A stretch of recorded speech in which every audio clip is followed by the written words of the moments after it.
Hello friends, welcome to பட்டாட்டுகி. இன்றைக்கி நம்ம சூப்பரான ஒரு வாழைத்தண்டு வச்சு ஒரு கிரேவி, சப்பாத்தி, ரோட்டி, சாதம் எல்லாத்துக்கூடய காம்பினேஷன் பெஸ்ட்டாக இருக்கக்கூடிய ஒரு கிரேவி வெரைட்டி பார்க்க போகிறோம். கிரேவி பார்க்க போகிறோம். இதுவரை நம்ம பொரியல் சாப்பிட்ருப்போம், சாம்பார் சாப்பிட்ருப்போம், கூட்டு சாப்பிட்ருப்போம். பட் இது கொஞ்சம் டிஃப்ரெண்ட்டாகவே இருக்கும். மறக்காமல் இந்த ரெசிபியை உங்கள் வீட்டில் நீங்கள் ஒரு முறை இன்னும் ட்ரை பண்ணி பாருங்கள். உங்களோட கமெண்ட்ஸை என்னோட ஷேர் பண்ணிக்கோங்க. வாங்க வீடியோக்குள்ளே போகலாம். நம்ம சேனலை சப்ஸ்கிரைப் பண்ணலன்னா மறக்காமல் சப்ஸ்கிரைப் பண்ணிக்கோங்க. ஃப்ரெண்ட்ஸ், இப்போது ஃபஸ்ட்டு ஸ்டெப், நான் வந்து ஒரு கடாயில் தண்ணி ஊற்றி சூடு பண்ண வச்சுருக்கேன். நீங்கள் இட்லி கொப்பரை கூட யூஸ் பண்ணிக்கலாம். பொடி பொடியாக கட் பண்ணி வச்சுருக்க ஆவியில் கொஞ்சம் நேரம் நம்ம வேக வச்சு எடுத்துக்கலாம்.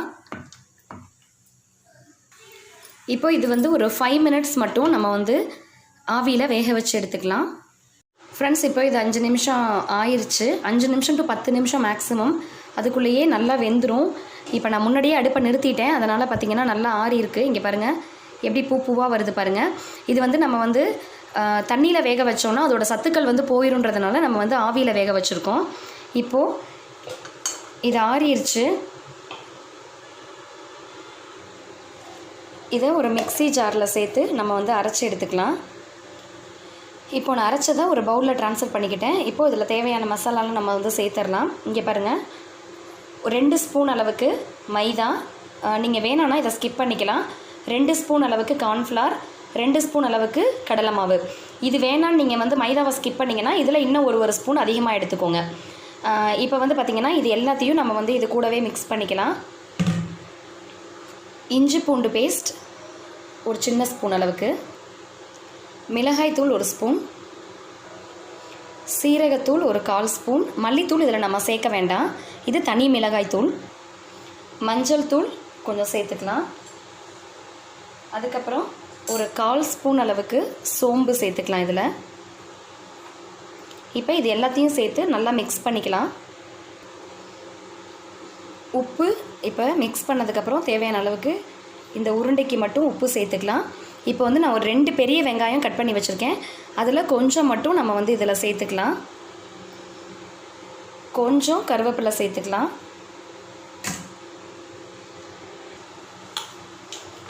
இப்போது லாஸ்ட்டாக அப்படியே வேக வைக்காத வாழைத்தண்டு கொஞ்சமாக நம்ம வந்து இதில் துண்டுகளாக சேர்த்துக்கலாம். ஏன்னா இடையில வந்து அதோட டேஸ்ட்டு தெரியணும் அப்படின்றதுக்காக. இப்போது எண்ணெய் காய வச்சு அதில் சின்ன சின்ன உருண்டைகளாக போட்டு எடுத்துக்கலாம். நம்ம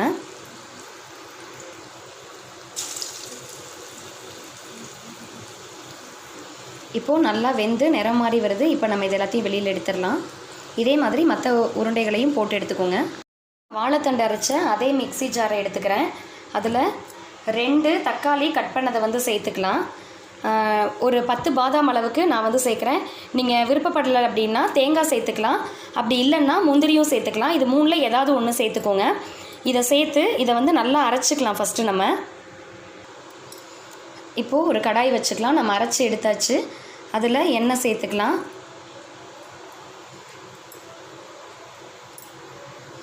இப்போது பிரிஞ்சி இலை 2, கிராம்பு 4, ஏலக்காய் 2, பட்டை 1, சோம்பு 1/4 ஸ்பூன், சீரகம் 1/4 ஸ்பூன். இது எல்லாத்தையும் நம்ம வந்து பொரிய விட்டுக்கலாம்.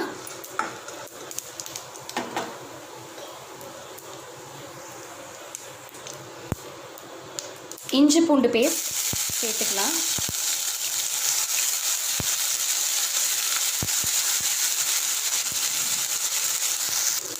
இப்போது நம்ம அரைச்ச தக்காளி மசாலாவை இதில் சேர்த்துக்கலாம். இப்போது நல்லா கலந்து விட்டுக்கோங்க.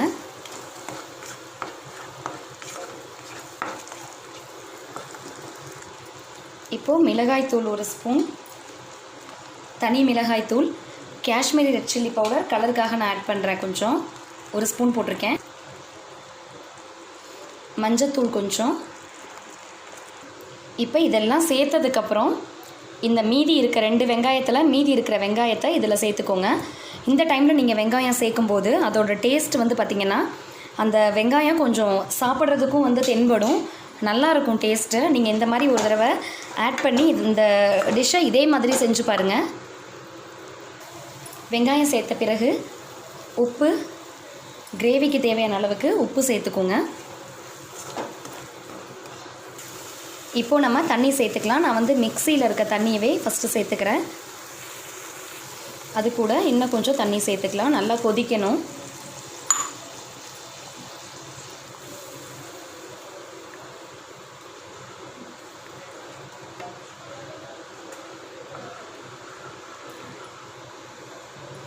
இப்போது நம்ம மூடி போட்டு ஒரு 5 நிமிஷம் நல்லா கொதிக்க விடுவோம். இப்போது 5 நிமிஷம் ஆயிடுச்சு.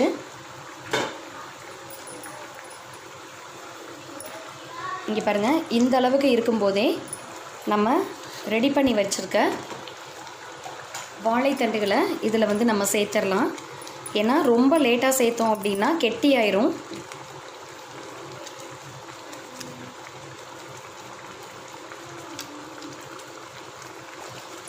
சேர்த்துட்டு இன்னும் கொஞ்சம் நேரம் மட்டும் நம்ம நல்லா கொதிக்க விட்டுக்குவோம். பாருங்கள், நமக்கு இப்போ கரெக்டாக ரெடி ஆயிடுச்சு. இப்போது கருவேப்பிலையோ கொத்தமல்லியோ நம்மளோட இஷ்டம், ஏதாவது ஒன்று நம்ம வந்து லாஸ்ட்டாக தூவிக்கலாம். நம்மளோட சூப்பரான வாழைத்தண்டில் ஒரு டிஃப்ரெண்ட்டான ரெசிபி ரெடி ஆயிடுச்சு. உங்கள் வீட்டில் நீங்களும் இதை ட்ரை பண்ணி பாருங்கள். எப்படி இருந்துச்சுன்னு உங்களோட கமெண்ட்ஸை மறக்காமல் என்னோட ஷேர் பண்ணிக்கோங்க. இந்த வீடியோ உங்களுக்கு பிடிச்சிருந்துச்சுன்னா ஒரு லைக் பண்ணுங்கள். தேங்க்யூ ஃபார் வாட்சிங். மீண்டும் என்ன ஒரு சுவையான வீடியோவில் உங்களை சந்திக்கிறேன். நன்றி, வணக்கம்.